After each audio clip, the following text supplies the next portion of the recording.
στην Κρήτη της πράσινης ανάπτυξης, όπου κορυφές ισοπεδώνονται για να γίνουν αιωλικά πάρκα και έφορη ή προστατευόμενη γη μετατρέπεται σε πάρκα φωτοβολταϊκών, με πρόσχημα την αντιμετώπιση της κλιματικής κρίσης, υλοποιούνται παράλληλα και επενδύσεις μαύρης ανάπτυξης που είναι ο κατεξοχήν υπεύθυνος για την κλιματική κρίση.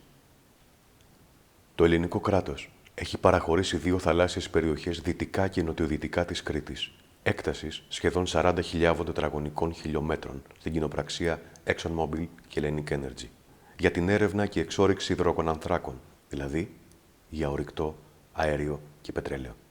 Εκτός αυτού, η κυβέρνηση έχει ανοίξει τις διαδικασίες για παραχώρηση περισσότερων περιοχών δυτικά της Πελοποννήσου και νότια της Κρήτης, στις εταιρείες Chevron και Hellenic Energy.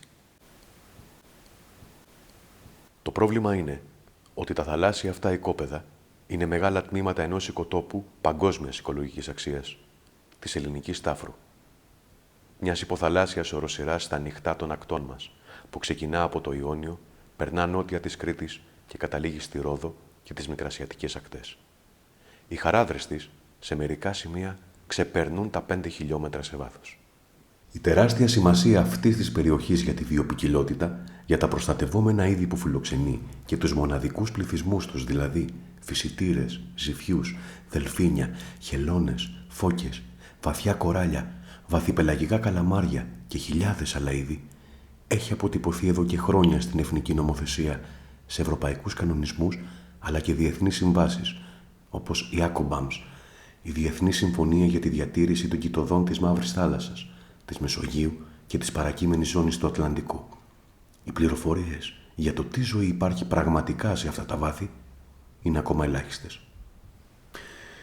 Ζητήσαμε από τον πρόεδρο της Επιστημονικής Επιτροπής της ACOBAMS, κύριο Σιμώνε Πανιγκάντα, να μας απαντήσει στο ερώτημα ποιες είναι οι σοβαρότερες ανθρωπογενείς απειλές για τα κοιτώδη της ελληνικής ταύρου. Among the threats that are affecting cetaceans in the Mediterranean, we have ship strikes, for example, which is a very important issue in the Hellenic Trench as well, because overlap with the cargo ships and the sperm whales is very high and very intense. We have marine litter, we have pollution, chemical pollution, and then we have acoustic pollution, which may come from different sources. Military sources, for example, we know how dangerous is for cetaceans to be exposed to military sonars. And of course, oil and gas exploitation and oil and gas exploration is very dangerous. We are talking about very loud sounds which can go on 24 hours per day for weeks or even months. And the reaction of cetaceans to these sounds may be very, very detrimental. They may come to the surface very fast, they may hurt their acoustic system, they may strand and die on the beach. So we really, really need to be careful when we talk about seismic surveys and oil and gas exploration and exploitation, because we need to make sure that this is done in a way which doesn't harm cetacean. And the only way to do this is not to do it, because as soon as you put these sounds in the water, you are going to create a damage to cetaceans, a damage to cetaceans' prey, which may be brought away, sent away from the area, and at the end it's a damage to biodiversity and to the whole ecosystem. Η περιοχή της ελληνικής τάφρου αντιμετωπίζει πολλούς και σοβαρούς κινδύνους, όπως μείωση της βιοποικιλότητας, πλαστική και χημική ρύπανση, κλιματική αλλαγή, θαλάσσια ηχορύπανση από τη χρήση σόναρ, συχνή διέλευση πλοίων με μεγάλη ταχύτητα και άλλα. Η ελληνική πολιτεία όχι μόνο δεν κάνει τα απαραίτητα βήματα για την προστασία της περιοχής, αλλά είναι η ίδια που τη θέτει σε ακόμα μεγαλύτερο κίνδυνο, επιτρέποντας να γίνουν σεισμικές ερεύνες και να μετατραπεί σε εξορρυκτικό πεδίο. Η Επιτροπή Φύση 2000, επίσημο γνωμοδοτικό όργανο του κράτους, έχει επισημάνει ότι το πρόγραμμα έρευνας και εξόρυξης υδρογονανθράκων που εγκρίθηκε απειλεί την ελληνική φύση και θέτει σε κίνδυνο την οικονομική δραστηριότητα των ευρύτερων περιοχών, κυρίως τον τουρισμό και την πρωτογενή παραγωγή. Πραγματικά, οι επιπτώσεις των εξορύξεων δεν περιορίζονται μόνο στην υποβάθμιση του θαλάσσιου περιβάλλοντος, η οποία πρέπει να θεωρείται δεδομένη σε όλα τα στάδια της εξορρεκτικής διαδικασίας. Η βιομηχανία αυτή έχει εξίσου σοβαρούς κινδύνους για τις ακτές, τη δημόσια υγεία, την τοπική οικονομία αλλά και την ειρήνη. Στη γνωμοδότηση του Περιφερειακού Συμβουλίου Κρήτης για τη στρατηγική μελέτη περιβαλλοντικών επιπτώσεων του προγράμματος αναφέρεται. Ακόμα και με τον πιο προσεκτικό σχεδιασμό, μελέτη και εφαρμογή ορθών διαδικασιών, βέλτιστων πρακτικών και κατάλληλης εκπαίδευσης του προσωπικού, μπορούν να συμβούν περιστατικά σοβαρών ατυχημάτων. Απόρριψη καυσίμων, πετρελαίου, αερίων, χημικών και επικίνδυνων υλικών, έκρηξη σε γεώτρηση πετρελαίου ή αερίου, blowout, πυρκαγιές στις εγκαταστάσεις στον περιβάλλοντα χώρο, μη προγραμματισμένη απώλεια της εγκατάστασης και γεγονότα διακοπής λειτουργίας, φυσικές καταστροφές και οι επιπτώσεις στους δραστηριότητες, για παράδειγμα, πλημμύρες, σεισμοί και πόλεμος.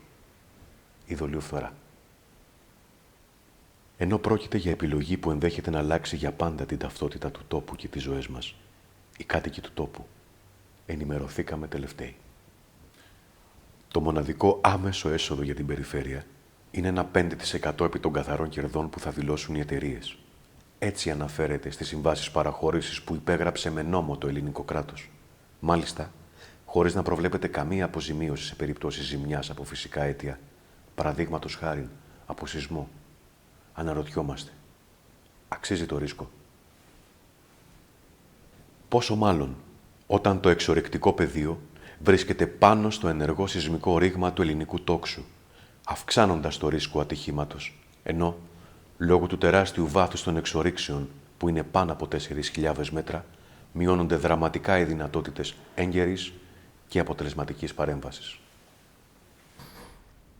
Για παράδειγμα, το μεγαλύτερο ατύχημα διαρροής πετρελαίου στην ιστορία που έγινε το 2010 στην εξέδρα Deepwater Horizon στον κόλπο του Μεξικού ήταν σε βάθος βυθού περίπου 1.500 μέτρα, κατά τη διάρκεια διερευνητικής γεώτρησης, όπως αυτές που σχεδιάζεται να γίνουν στις θάλασσές μας. Για σύγκριση, η εξόρυξη στον Πρίνο γίνεται σε βάθος μόλις 50 μέτρων. Από το 2022 έως και το 2024 έγιναν οι σεισμικές έρευνες στις παραχωρημένες περιοχές για να εντοπιστούν πιθανοί στόχοι γεωτρήσεων. Οι έρευνες αυτές γίνονται με ισχυρούς ηχοβολισμούς ανά 10 περίπου δευτερόλεπτα καθ' όλη τη διάρκεια της ημέρας, κάθε μέρα, για ολόκληρους μήνες. Για τα θαλάσσια θηλαστικά, αυτή η έντονη και επίμονη ήχη μπορεί να είναι μοιραίοι για την επιβίωσή τους, αφού μπορεί να προκαλέσουν προσωρινό ή μόνιμο τραύμα, αλλαγή στο χρόνο κατάδυσης, απώλεια προσανατολισμού και θάνατο. Τι μπορεί να σημαίνει αυτό για μας? Όπως αναφέρεται στην ίδια τη μελέτη του προγράμματος, αν κάποια από τα θαλάσσια θηλαστικά εκλείψουν, οι ασθένειες θα αρχίσουν να εξαπλώνονται ανεξέλεκτα στην τροφική αλυσίδα και η διαταραχή του οικοσυστήματος θα μεγαλώσει σημαντικά, οδηγώντας το σε πιθανή κατάρρευση. Αυτό θα έχει ως αποτέλεσμα ακόμα μεγαλύτερη αστάθεια για το φυσικό περιβάλλον συνολικότερα, υποβάθμιση του θαλάσσιου πλούτου και απώλεια μέρους της ποικιλίας της ζωής εν κατακλείδη. Ο τρόπος που έγιναν οι σεισμικές έρευνες, αδιαφορώντας για την τήρηση των ανεπαρκών έτσι κι αλλιώς περιβαλλοντικών όρων, είναι απολύτως ενδεικτικός για το τι θα ακολουθήσει αν γίνουν πραγματικά οι εξορίξεις. Οι έρευνες ξεκίνησαν εν κρυπτό, στις 25 Οκτώβρη 2022. Μετά από τις καταγγελίες μας, ακολούθησε η έκδοση Ναύτεξ στις 8 Νοέμβρη, μαζί με θριαμβευτικές ανακοινώσεις από τον Πρωθυπουργό για το ξεκίνημα των ερευνών. Η προσφυγή που είχαν κάνει οι περιβαλλοντικές οργανώσεις στο Συμβούλιο της Επικρατείας για τις έρευνες αυτές, η οποία προβλήθηκε από αρκετά ενημερωτικά μέσα ως εμπόδιο στα χρονοδιαγράμματα των εταιριών, εκδικάστηκε αφού είχαν ξεκινήσει οι έρευνες. Η ανεξάρτητη διακριτή μονάδα περιβάλλοντος που περιλαμβάνονταν στους περιβαλλοντικούς όρους με τους οποίους εγκρίθηκε το πρόγραμμα και υποτίθεται ότι θα έλεγχε την κοινοπραξία των πετρελαϊκών, όπως καταγγείλαμε, ήταν ανύπαρκτη. Πολύ αργότερα μας πληροφόρησαν ότι υπάρχει και αποτελείται από 3 υψηλόβαθμα στελέχη της ExxonMobil. Η ίδρυση παρατηρητηρίων, τα οποία θα δημοσιοποιούσαν τα στοιχεία, δεν έγινε ποτέ.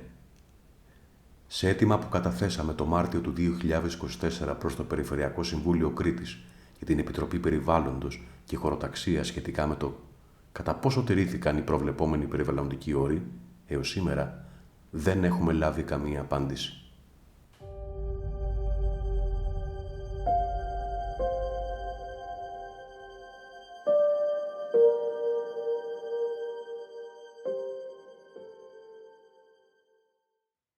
Εάν τα αποτελέσματα των σεισμικών ερευνών είναι ενθαρρυντικά για την ύπαρξη κοιτασμάτων υδρογονανθράκων, το επόμενο βήμα είναι η δοκιμαστική γεώτρηση.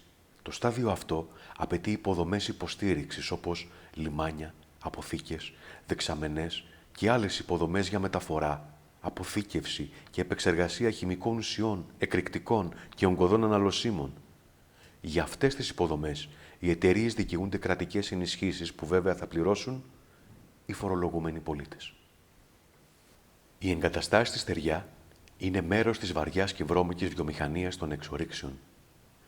Ενδεικτικό είναι το όραμα των υποστηρικτών του προγράμματος για τη Γάβδο και την Παλαιόχώρα, που παρουσιάστηκε το Δεκέμβρη του 2023 στο συνέδριο «Υδρογονάνθρακες, ενεργειακή μετάβαση, υδρογόνο», που έγινε στο Ηράκλειο και απεικονίζεται στις φωτογραφίες. Για να καταλάβουμε τι ακριβώς είναι αυτές οι εγκαταστάσεις στη στεριά, μπορούμε να δούμε τι συνέβη στη γειτονική μας Κύπρο προδεκαετίας. Τότε, μεγάλες βιομηχανικές μονάδες εγκαταστάθηκαν στην περιοχή της Λάρνακας, προκειμένου να χρησιμοποιούνται από τις εταιρείες εξόρυξης υδρογονανθράκων. Η κατασκευή και η λειτουργία αυτών των εγκαταστάσεων συνάντησε την έντονη αντίδραση της τοπικής κοινωνίας, με διαδηλώσεις, αναφορές στο Ευρωπαϊκό Κοινοβούλιο, καταγγελίες στην Ευρωπαϊκή Επιτροπή και προσφυγές στα εθνικά δικαστήρια. Η Ευρωπαϊκή Επιτροπή εντόπισε πολυάριθμες ελλείψεις στη διαδικασία λήψης απόφασης και αδειοδότησης των εγκαταστάσεων.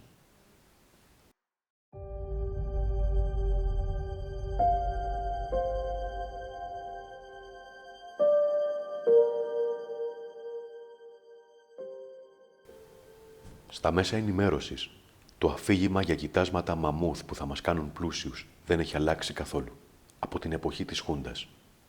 Σήμερα όμως, οι εταιρείες υδρογονανθράκων γνωρίζουν τα μεγαλύτερα κέρδη στην ιστορία τους, ενώ οι πολίτες αδυνατούμε να ανταπεξέλθουμε στο κόστος των καυσίμων. Το αφήγημα συνοδεύεται και από υποσχέσεις για χιλιάδες θέσεις εργασίας. Ωστόσο, αν εξαιρέσουμε τις εργασίες για τις οποίες χρησιμοποιούνται αυτοματοποιημένα συστήματα και τις θέσεις που θα καλυφθούν από το εξειδικευμένο προσωπικό που φέρνουν μαζί τους, δεν φαίνεται καθόλου να είναι χιλιάδες, όπως τάζουν μερικοί προπαγανδιστές των εξορίξεων.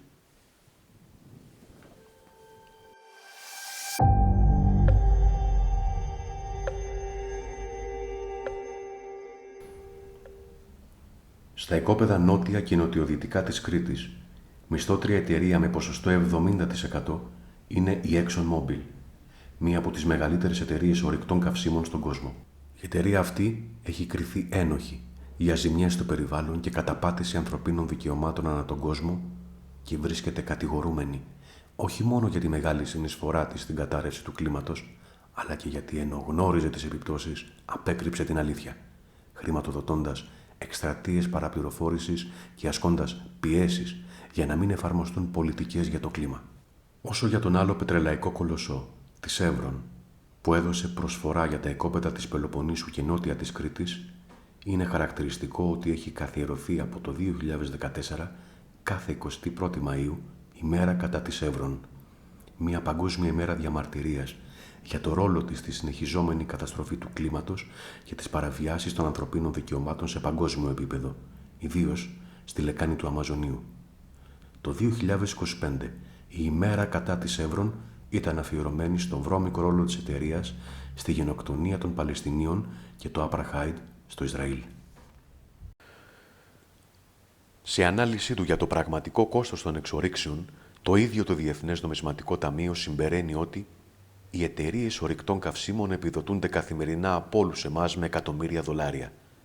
Αυτό συμβαίνει επειδή οι εταιρείες αυτές δεν πληρώνουν δεκάρα για τα κόστη που επομίζονται οι κυβερνήσεις εξαιτίας της καύσης των υδρογονανθράκων, όπως η ρύπανση της ατμόσφαιρας και οι καταστροφές, όπως πλημμύρες, ξερασίες και πυρκαγιές που πυροδοτεί η αλλαγή του κλίματος. Ο Γενικός Γραμματέας των Ηνωμένων Εθνών Αντώνιο Γκουτέρες μίλησε για τραγική απληστία και ανηθικότητα στις εταιρείες υδρογονανθράκων και κάλεσε τις κυβερνήσεις να φορολογήσουν τα υπερκέρδη τους. Πριν από λίγο καιρό, η ExxonMobil δεν δίστασε να μηνύσει την Ευρωπαϊκή Ένωση για ένα έκτακτο φόρο ύψους 1,3 δισεκατομμυρίων δολαρίων που επέβαλε στα κέρδη της. Την ίδια ώρα, ο διευθύνων σύμβουλος της εταιρείας κέρδιζε 101.096 δολάρια τη μέρα και οι μέτοχοι μοιράστηκαν 30 δισεκατομμύρια δολάρια.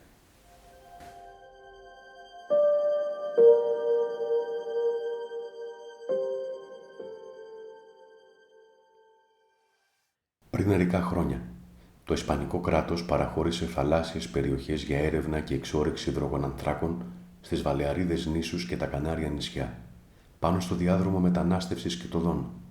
Αμέσως, οι τοπικές περιφέρειες ανέλαβαν, όπως όφυλαν, να ενημερώσουν τον τοπικό πληθυσμό. Το ερώτημα που έθεσαν ήταν απλό: αν πρέπει να αλλάξουν το περιβαλλοντικό και τουριστικό τους μοντέλο για την αναζήτηση πετρελαίου και φυσικού αερίου. Τελικά, όχι μόνο πέτυχαν την ακύρωση όλων των σχεδίων για τις εξορίξεις στις θάλασσές τους, αλλά το 2018 κατάφεραν να ανακηρυχθεί ο διάδρομος μετανάστευσης κοιτωδών ως θαλάσσια προστατευόμενη περιοχή. Στη χώρα μας, από την άλλη, παρόλο που η Ελληνική Τάφρος ήταν η πρώτη θαλάσσια περιοχή στον κόσμο που χαρακτηρίστηκε ως ΣΥΜΑ, δηλαδή ως περιοχή σημαντική για τα θαλάσσια θηλαστικά, έως σήμερα δεν υπάρχει κανένα καθεστώς προστασίας. Στο Διεθνές Συνέδριο Our Ocean, που φιλοξένησε τον Απρίλιο του 2024 η Αθήνα, υπήρξε δέσμευση για ακόμη μία φορά ότι ένα μέρος της περιοχής θα αποτελέσει τμήμα του θαλασσίου πάρκου του Ιωνίου. Θα είναι μάλλον το μοναδικό θαλάσσιο πάρκο στον κόσμο που θα συνορεύει με οικόπεδα εξορίξεων. Παρεπιπτόντως, στο συνέδριο αυτό δεσμεύτηκε η κυβέρνηση πως δεν θα δοθούν νέα οικόπεδα για εξορίξεις, η οποία ωστόσο διαψεύστηκε το Γενάρη του 2025 με την προκήρυξη διαγωνισμού για ένα νέο οικόπεδο νότια της Πελοποννήσου. Σε μια αντίθετη λογική από αυτή των Ισπανικών περιφερειών, στις Βαλεαρίδες και τα Κανάρια νησιά, η δική μας περιφέρεια Κρήτης τον Οκτώβριο του 2018 και το 2020 γνωμοδότησε θετικά για τη στρατηγική μελέτη περιβαλλοντικών επιπτώσεων για την έρευνα και εκμετάλλευση υδρογονανθράκων στις θαλάσσιες περιοχές νοτιοδυτικά και δυτικά της Κρήτης. Η συνεδρίαση του Περιφερειακού Συμβουλίου το 2018 δεν προβλήθηκε ιδιαίτερα από τα τοπικά μέσα μαζικής ενημέρωσης. Λες και πρόκειτο για δευτερεύον θέμα η μετατροπή των θαλασσών μας σε βαριά βιομηχανική ζώνη. Χαρακτηριστικό είναι ότι ψήφισαν μόνο 17 σύμβουλοι, 10 υπέρ και 7 κατά, από ένα σύνολο 51 μελών. Λίγους μήνες μετά υπογράφτηκαν και οι αντίστοιχες συμβάσεις.